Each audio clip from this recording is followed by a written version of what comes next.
bandeko ba boningo ba yama moto ma pamba pamba te. Ça la chaîne ya sika.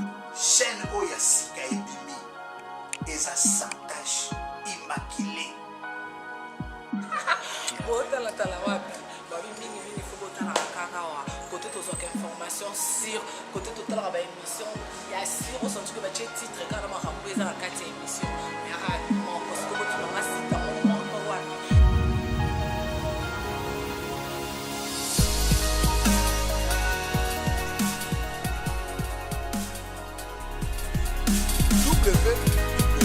Africa Show ne ya moko Africa Show Yenga mama nalela na motema nalela Africa Show TV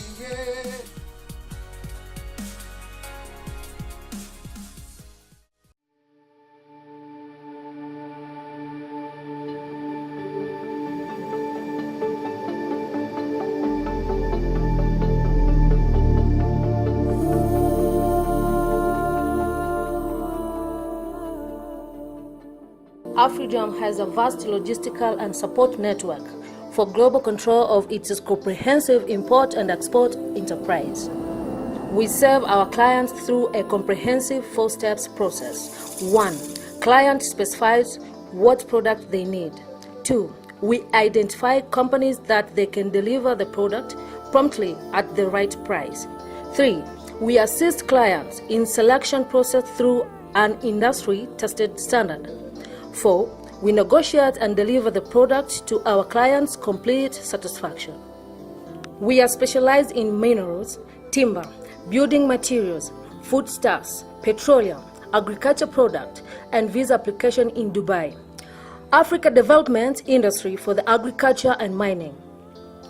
AfriJam. We are located in Dubai's World Center, south of the city, close to the growing area of New Dubai, lying at the heart of entire airport city. AfriJam, safety, quality, loyalty. Mesdames et messieurs, bonjour et bonsoir partout où vous nous captez à ce net moment.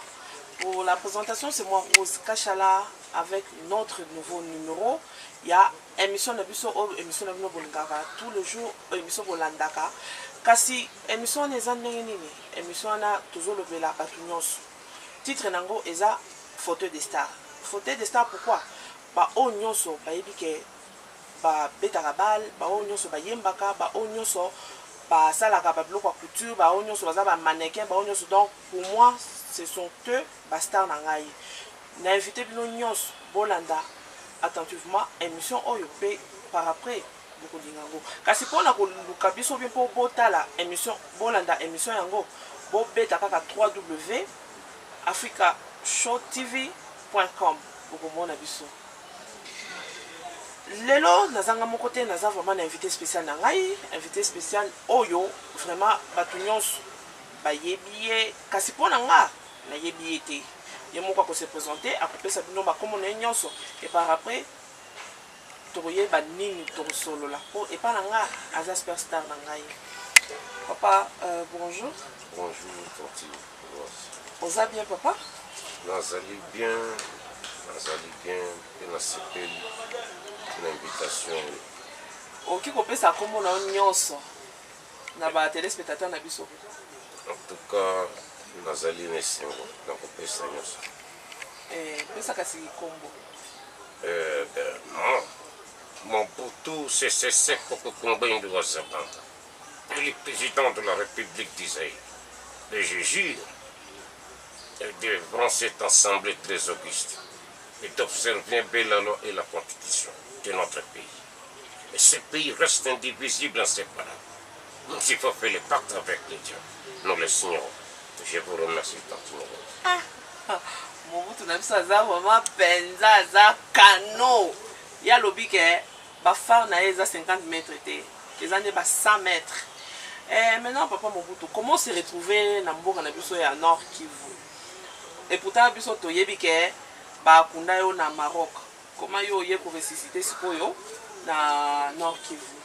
Eh bien, merci Tantine Rose Pondengo Zali ko pesinga question na.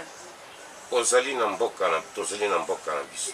olongwe na Kivu ke na Kisangani ozobele na mboka na yo olongwe na Kisangani ke na Badolite olongwe na Badolite kumi na Kawele olongwe na Businga Mobai Mbongo na Buzi Paris okine na Mbandaka ozala na mboka na yo. Les peuples zaïrois sont libres à jamais. Mais moi, Mobutu, qui vous parle, depuis ma naissance, et je n'ai pas encore été malade, ou passé toute la nuit sur le lit de l'hôpital. C'est le problème entre frères et amis, le choix est clair. Mais je suis en exil. Maintenant, qui vous, c'est là où Nelson Mandela est arrivé, très jalousement. Et d'ailleurs, personnellement. Je vous remercie. Papa Mobutu, donc, nanenge nangoza papa, nanenge nangoza mon président. Pour nga pe nakota ma papa na un peu, donc na yebi la zaïroise bien, na yebi koye mango. Maintenant, nini oki koye bisa pour na bana RDC. Parce que l'époque na yo c'est Sili. Si quand on comme na époque il y a jeune garçon, jeune président, nini oki ko lobela pour na époque na yesi koyo. Merci Tantine Rose. Question Nezali Malam. Talakakaba Joseph, sont des vrais réalisateurs. Pomba Joseph et Kotaki de Jana, histoire biblique. Eh bien, pour notre avenir RDC, chacun de nous en particulier, qu'il est libre, qu'il doit travailler au sein de notre pays. Eh bien, bonne continuité de service et surtout la réhabilitation du peuple zaïrois. Là où il est, tel qu'il est, avec ses structures mentales et des sociales propres. Et le reflet des peuples zaïrois, c'est d'éprouver aveuglément ces idéologies importantes. C'est l'affirmation de l'homme zaïrois ou de l'homme tout court. Comprenez bien mon émotion. Kozolanda, le président de la République zaïroise, qui est vraiment président de la Mobutu. C'est quoi, Papa Mobutu? Les années où on a makasi par rapport à la jeunesse, la jeunesse congolaise. Est-ce qu'à l'époque, il y a Zaïre, les jeunes peuvent faire Mobutu, Neti, Mikolo, il y a l'époque, il y a président Joseph Kabila.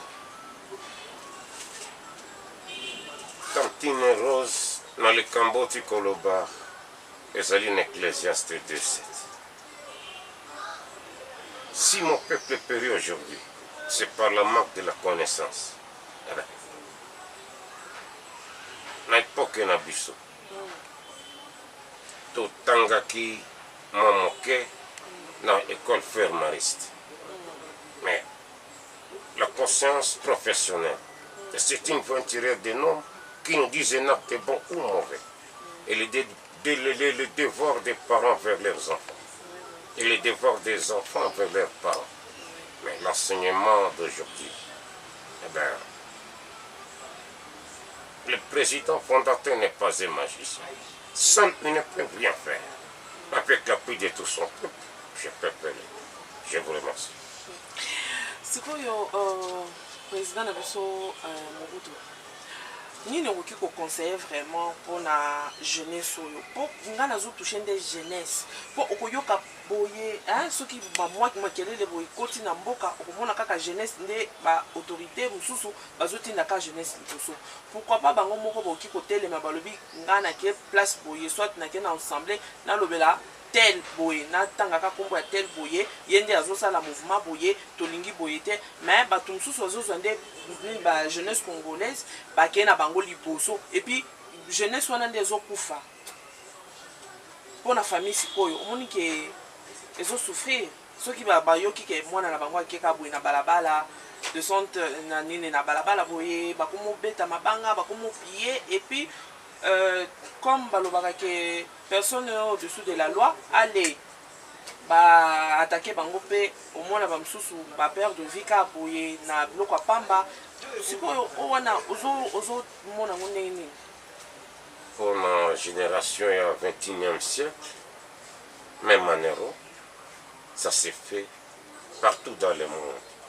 Eh bien, le Kosenga, mes parents, sont la responsable du fardeau oyo batiaki na mokili. Bamususu bazali bana batike betike bango nde mpo na nzala bato bazali ebele kasi tokoki kosilisa kolisa bato nyonso wana te mpo bato ya nzala mpe ifo bazala mokili pendant mokili ebandaki ti lelo likambo wana ezali kabe mbilinga kati na mboka tokosala mwa nyonso affaire sociale fondation mama Mobutu fondation mama Bobila fondation mama Antoinette fondation Mobutu fondation Mutombo Dikembe tala biloko ya bana mboka ezali na fondation lisusu wana obosana te fondation Fally Ipupa mpe eza wana bango nyonso bazali bana oyo bayebi lokumu ya bana mboka na kati na mikili ya poto ndeko na bango soki bakangi na Portugal tozalaki na joueur oyo babengi Tweba babimisaki likinga na kati na boloko panda 8 ans atiaki mangenda balobi olingi tosalelo nini libere mwa likinga tala lokumu ya bana mboka o mosusu nani emene ya mondial nazalaki na Japon namoni ya ye pa ambassadeur Kemaliu mpe azalaki pembeni na mbanza mokalai papa Dr Kasha bango nyonso bazalaki pembeni na ngai tala lokumu ya bana mboka mpe bazali kosungana malamu ezali koloba teke bakangi na biloko mosusu ndunda kokauka na mikili ya poto ozokisanga so mosusu mwana ekonda Gabilita Lita Bemba mwana koli awa na quartier du Verme bamama batata bandeko tozali kotombola lokumu mingi mpo mwana soki abongi ezali lokumu ya bana mboka na famille na ye oyo ya même père la jeunesse zaïroise sikoyo papa Mobutu tongi mpo nangi natuna nanu mutuna nanga eza moko obele moko par rapport na liwa ya camarade na yo ndeko na yo ancien ministre na yo mais c'est Tshisekedi oyo aza président ya UDPS sikoyo tozoyoka ke bakokunda ye te na Congo bamisusu bakonfiske ye na poto donc wana tozo comprendre te oyoki kopesa biso vraiment oéclairé opesa biso nano éclairage oyo bato bazolanda biso bayeba juste qu'est-ce qui se passe na pays na yo pays na nga pays ya bato mosusu. Merci Tantine Rose. Problème entre le frère et l'ami, les choses claires. Moi, je suis né le 14 octobre 1930. Pétain Tshisekedi, il est né le 17 juillet 1932. C'est le premier universitaire qui avait terminé ses études aux États-Unis, dans la faculté de finance, économie, travaille ensemble avec Kalongo Mbikai. En matière de la politique, je travaille avec lui. Il était mon frère. Il était ton frère ou bien il était ton ennemi aussi? Non. Ou bien il était juste ami-ennemi? L'art de la politique, c'est de mentir le matin pendant la nuit on est ensemble. C'est ça. Il a la positive et la négativité. Mais na ndenge toyebi tant tozala bana mike na ndenge tokoli boye tozali susu bana mike te toyebi que yo il paraît que obeta vraiment c'était ou bien otia vraiment caché na mokongo na ye olobi ke na ndenge akokufa na ndenge akokota vraiment mabele jamais kozala président de la République.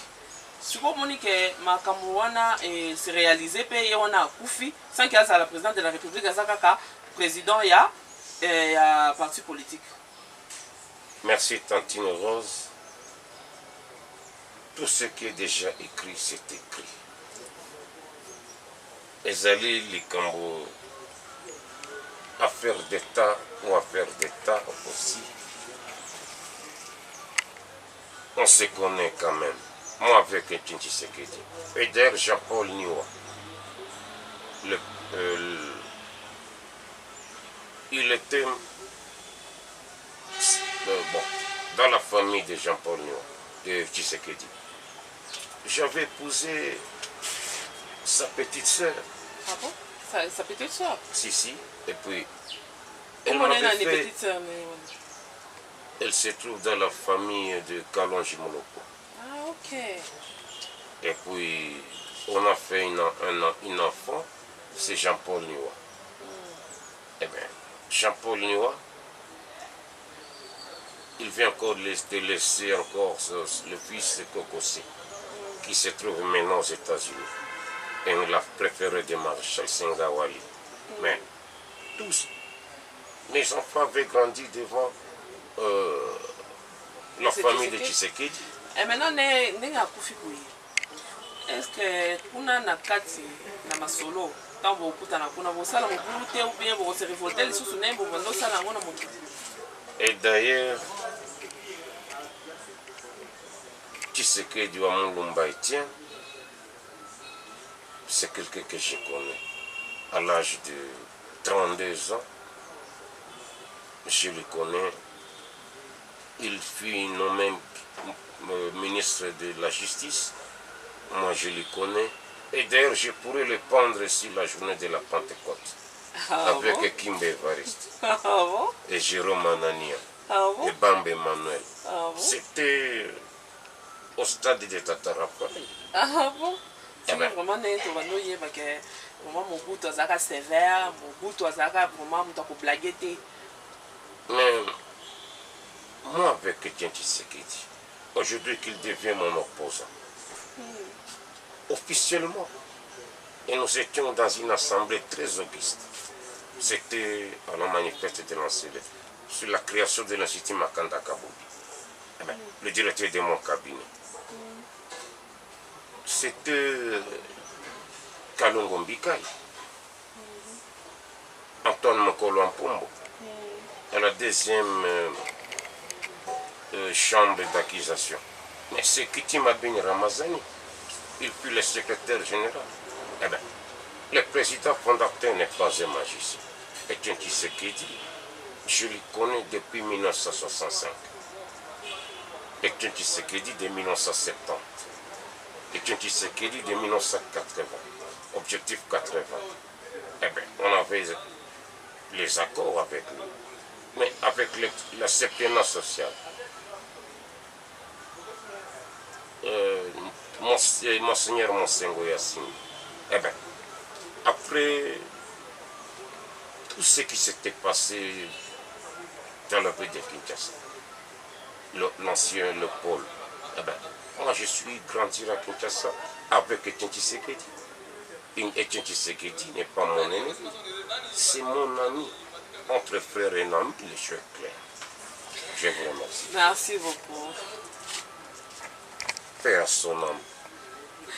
Sikoyo papa Mobutu, toza awa na ville na biso ville de Goma, province ya Nord Kivu. Namona pe jeunesse ya mikolo yo, vraiment ya Nord Kivu. Eza jeunesse moko, eza trop calme, kasi na makambo zoleka na mboka na biso nde ezotinda ke jeunesse wana ese révolter. Pour mona kaka na ba enlèvement pamba ba groupe moko mususu neti ba lucha neti ba filimbi okoyoka soki basali ata bafandika mibale misato okoyoka kaka piu baye ko récupérer bango monini oyo koki koyebisa vraiment na gouvernement na biso provincial na national. Likambo oyo Kondo Lwambo ayombaki yango bandoki bazali kobombama na se ya Badra. Tokosala makambo nyonso kasi mpona sécurité ya mboka bamama batata bandeko likambo ezali koleka na mboka butu na moi yango nalobaki na général Luki mpo asilisa likambo oyo ezali koleka mpo mingi bazali kozwa problème oyo ya insécurité na mboka ezali kotambwisanga moto ekomobele kilokilo. Eh bien, le général Mosala ye asirenga sécurité nyonso na kati ya ville ya Kinshasa. Eh bien, bano bazali kosala mobulu mbilinga na kati na libota na biso ya Zaïre. Eh bien, tokotinda bango na mboka bakende kosala bilanga tokosala na commandant ville général Bolozi azali pemene pene na ngai awa on doit travailler ensemble avec la force tolotoki kota tina mozindo te likambo nakanisi ekosila nasire mpo na sécurité ya mboka.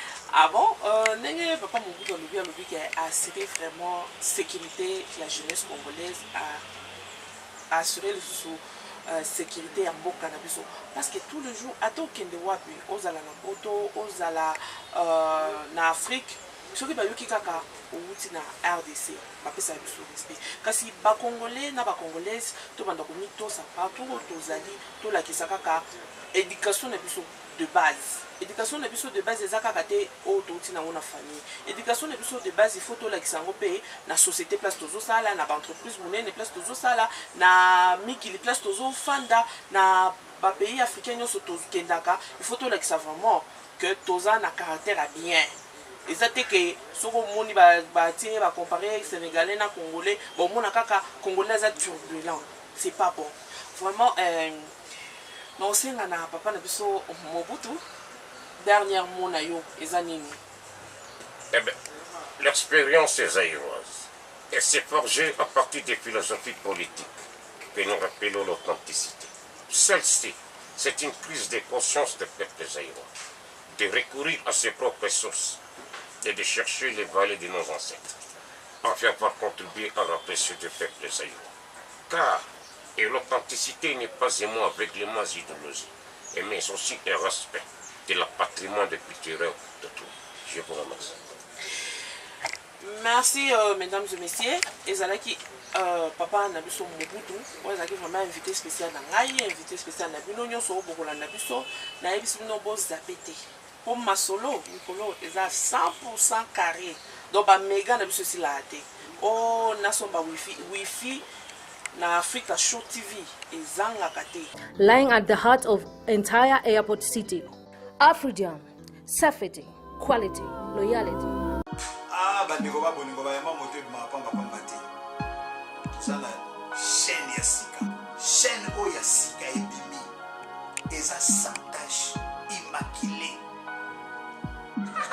Botala tala wapi. Babi mingi faut botala kaka wa. Côté tozoka information sur côté total ba émission ya sur on sent que ba titre kana ma rambo eza na kati émission. Yara mon parce que botala masita mon wapi.